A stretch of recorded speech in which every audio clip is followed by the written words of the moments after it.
bersama Mbak Maria Ulfa juga Mbak Dini Anitasari Sabaniah. Kita masih juga mendiskusikan mengenai hak waris perempuan. Menyambung yang tadi ini ada pertanyaan yang menyatakan bahwa sesungguhnya faraid itu tidak bisa diganggu gugat, itu ketentuan yang tidak bisa diotak-atik apapun zamannya, pergeseran zaman gitu. Betul apa enggak pendapat ini Mbak Maria?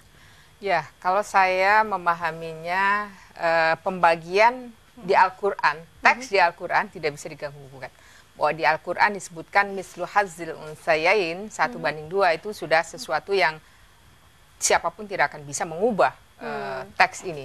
Tetapi pemahaman dari teks ini saya kira bisa kontekstual gitu ya, dimana tadi persis seperti yang disampaikan oleh hasil penelitian Mbak Dini, di mana pengadilan negeri ya, pengadilan tinggi agama sudah bisa memutuskan 1:1 laki-laki dan perempuan. Jadi persoalannya adalah persoalan konteks ya, di mana ketika sekali lagi di masa Rasulullah atau di masa sahabat, mungkin di masa tabiin masih bisa memberlakukan 1:1, barangkali konteks kehidupan perempuan dan keluarga pada waktu itu mungkin masih kondusif. Tetapi dalam situasi saat ini konteks di mana tadi perempuan juga menjadi pencari nafkah misalnya, kemudian kehidupan juga ini kan soal bagaimana seseorang bisa memenuhi hajat hidup ini kan. Nah, yang penting saya kira kuncinya bahwa ada saling merelakan. Ada kedua belah pihak ini di antara keluarga yang menjadi ahli waris itu saling merelakan antara satu dengan yang lain gitu. Jadi tidak lagi melihat apakah bandingannya 1:2 atau 1:1 misalnya, tetapi kalau dari sisi kemanusiaan, karena ini kan pada dasarnya ruhnya adalah pada keadilan dan saling merelakan ini gitu, tentang bagian yang didapat. Ketika misalnya situasinya misalnya tadi bisa 1:1 dan semua keluarga bisa merelakan, saya kira tidak ada masalah. Dan bahkan mungkin dalam situasi yang berbeda misalnya bisa saja masih diberlakukan 1:2 misalnya, ketika misalnya contohnya misalnya saya mengandaikan saya misalnya ketika mendapatkan warisan 1:2, ya nggak apa-apa, karena misalnya adik saya atau kakak saya yang laki-laki kebetulan secara ekonomi kurang beruntung dibanding saya merelakan. Tetapi dalam kondisi yang lain, misalnya di mana ketika saudara laki-laki yang ada dalam keluarga itu ekonominya lebih mapan, lalu dia juga sudah banyak mendapatkan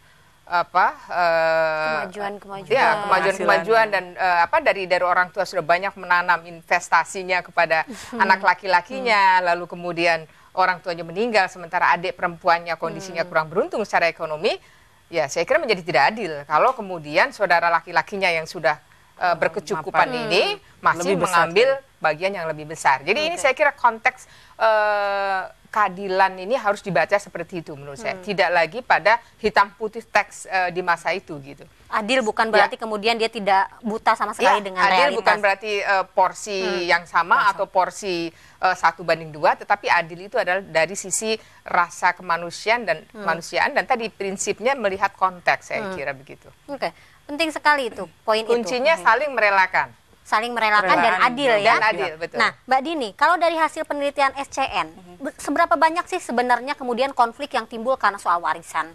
Kebetulan kami melakukan penelitian di sepanjang tahun 2010 ya. Kami lakukan di 2 tempat, di Sumatera Barat, tepatnya di Pariaman, kemudian di Nusa Tenggara Barat, tepatnya di Mataram di Lombok.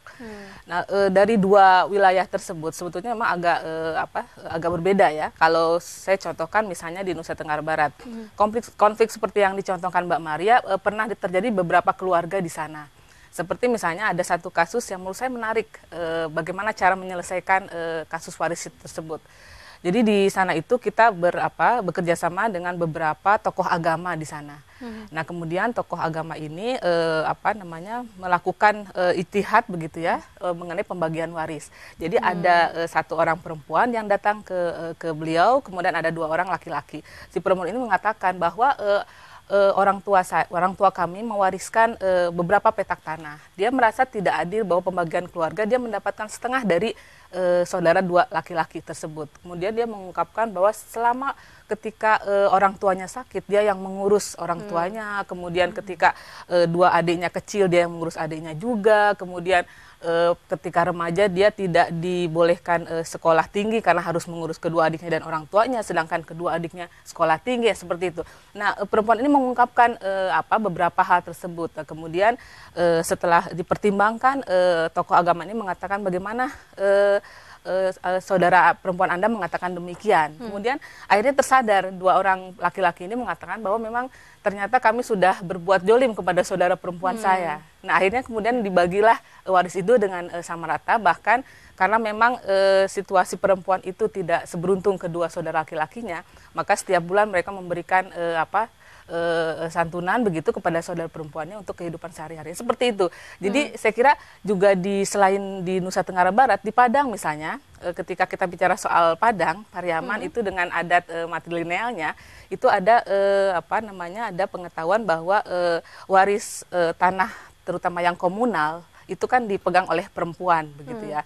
Nah, tetapi kemudian untuk yang tanah yang tidak komunal atau tanah dari mata pencaharian itu sebenarnya aturannya sama dengan dengan hukum Islam begitu. Tapi yang menarik di Padang misalnya, beberapa tokoh agama di sana di lokal begitu ya, di Kabupaten Pariaman juga sudah banyak memberikan contoh-contoh penyelesaian waris yang berbasis pada keadilan begitu.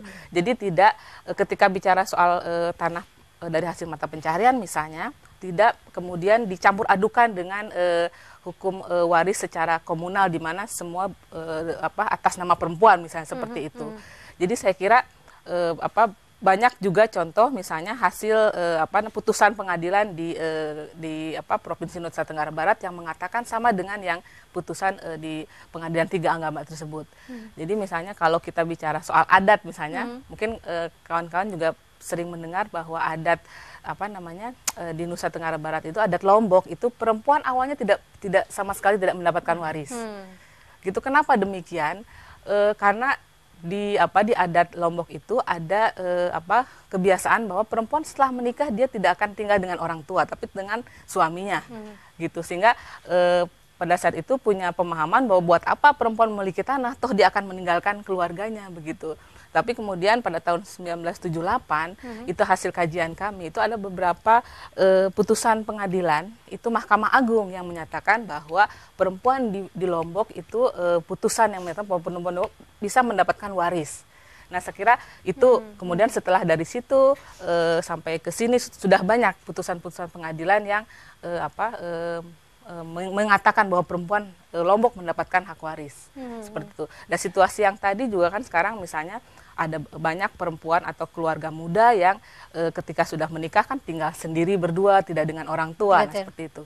Mungkin jadi dari konteks itulah yang tadi saya kira memang harus sangat dipertimbangkan begitu. Ada perubahan konteks, ada juga kemudian konteks dengan lokal yang harus diperkawinkan begitu ya. Ini menjadi poin yang akan kita sambung lagi pemirsa. Tetaplah bersama kami di Belajar Islam.